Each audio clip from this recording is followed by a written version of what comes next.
রাজশাহীর মোহনপুরে জাতীয় নাগরিক পার্টি রাজশাহী জেলা কমিটির সদস্য ও বৈষম্য বিরোধী ছাত্র আন্দোলনের সাবেক সংগঠক খালিদ হাসান মিলুকে কাফনের কাপড় ও চিরকুট পাঠিয়ে প্রাণনাশের হুমকি দেওয়া হয়েছে।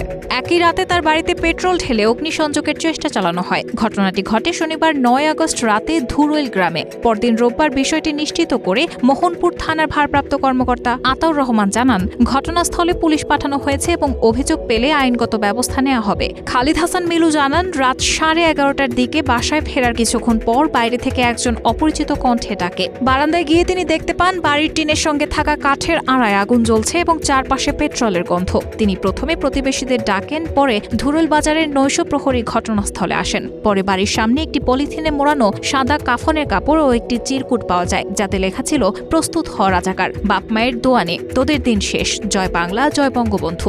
বৃষ্টির কারণে আগুন ছড়িয়ে পড়েনি এবং দ্রুত নিভিয়ে ফেলা সম্ভব হয়েছে। এই ঘটনায় তিনি গভীর উদ্বেগ প্রকাশ করেছেন। ওসি আতাউর রহমান জানান, ঘটনাটি তদন্তাধীন রয়েছে এবং লিখিত অভিযোগ পেলে প্রয়োজনীয় আইনগত ব্যবস্থা নেওয়া হবে।